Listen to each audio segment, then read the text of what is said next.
नमस्कार, मैं हूं यश खुराना। स्वागत है आपका हमारे खास कार्यक्रम उत्तराखंड विशेष में। मुख्यमंत्री पुष्कर सिंह धामी की अध्यक्षता में मंत्रिमंडल की बैठक हुई, जिसमें कुल 4 प्रस्तावों पर सहमति बनी। कैबिनेट बैठक के दौरान आगामी मानसून सत्र को लेकर भी डिस्कशन की गई। इसके साथ ही उत्तराखंड विशेष शिक्षक सेवा नियमावली 2025 को मंजूरी दी गई। बैठक के दौरान पंचायती राज विभाग से संबंधित एकल मंत्रिमंडलीय समिति ने अपनी रिपोर्ट पेश की।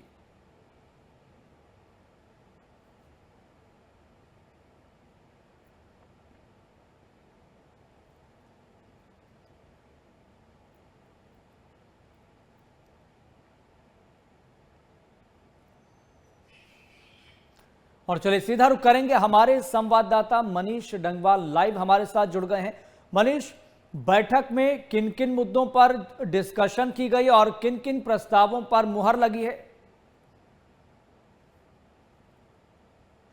जो कैबिनेट बैठक हुई है, 4 प्रस्ताव कैबिनेट बैठक में आए और सबसे जो महत्वपूर्ण प्रस्ताव है वो मानसून सत्र को लेकर है। यानी कि कैबिनेट जो है वो मानसून सत्र को मंजूरी दे दी है, लेकिन सत्र कहाँ आयोजित होगा और कब होगा ये मुख्यमंत्री पुष्कर सिंह धामी तय करेंगे। तो गैरसैंण में सत्र आयोजित होगा या देहरादून में आयोजित होगा, ये मुख्यमंत्री पुष्कर सिंह धामी को तय करना है। और किस तिथि को जो है वो सत्र होगा वो भी मुख्यमंत्री पुष्कर सिंह धामी को तय करना है। माना ये जा रहा है कि इस बार का जो मानसून सत्र होगा वो जो है गैरसैंण में हो सकता है, क्योंकि जो ग्रीष्मकालीन जो सत्र होता है, गर्मियों में जो सत्र होता है वो इस बार जो है वो बजट सत्र गैरसैंण में नहीं हुआ है, वो देहरादून में आयोजित हुआ है। तो इसलिए माना जा रहा है कि जो इस बार का जो मानसून सत्र होगा वो गैरसैंण में आयोजित हो सकता है। जी।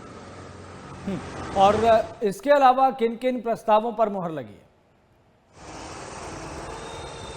देखिए, इसके अलावा जो शिक्षकों की भर्ती नियमावली को जो है वो मंजूरी मिली है। यानी कि जो एलटी और प्रवक्ता पदों पर जो भर्ती होती है, ये माध्यमिक शिक्षा विभाग के तहत जो है वो फैसले को आया था, जिसमें नियमावली चेंज हुई और नियमावली के तहत 135 पदों को जो है वो बढ़ाया गया है।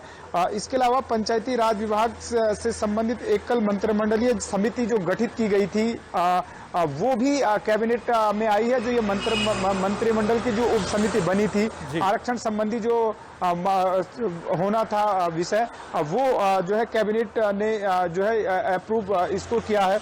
इसके अलावा जो कई और मुद्दे भी हैं। जिस तरीके से स्वच्छ भारत मिशन अभियान का जो है वो 3रा चरण शुरू हो रहा है, तो उत्तराखंड में भी इसकी शुरुआत होगी और पंचायती राज विभाग जो है इसको जो है वो लीड करेगा। यानी कि पंचायती राज विभाग के निर्देश में जो है वो स्वच्छ भारत मिशन 3 का जो अभियान है वो शुरू होने वाला है। जी।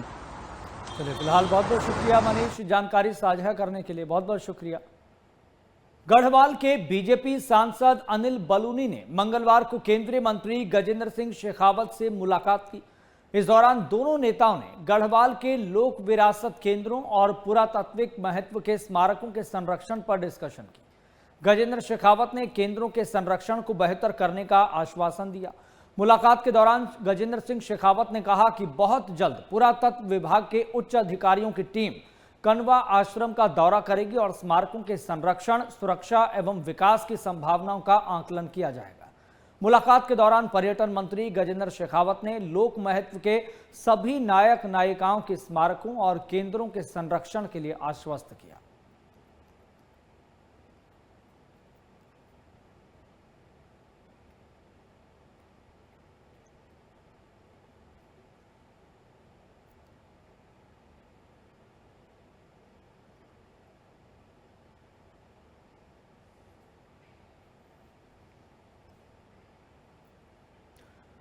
वहीं उत्तराखंड की सियासत में चर्चा का केंद्र बने पूर्व विधायक सुरेश राठौर ने बीजेपी प्रदेश कार्यालय पहुंचकर मौजूदगी दर्ज कराई। उन्होंने पार्टी नेतृत्व को अपना पक्ष सौंपा। वहीं मीडिया के सामने साफ शब्दों में कह दिया, ना कोई शादी की, ना आपत्तिजनक बयान दिया, अगर वीडियो है तो दिखाओ। सुरेश राठौर ने कांग्रेस पर भी पलटवार करते हुए कहा कि कांग्रेस पहले अपने नेताओं के वीडियो सामने लाए, फिर सवाल उठाए। वहीं यूसीसी को लेकर उन्होंने दावा किया कि उन्होंने किसी भी तरह से पार्टी की नीति का उल्लंघन नहीं किया।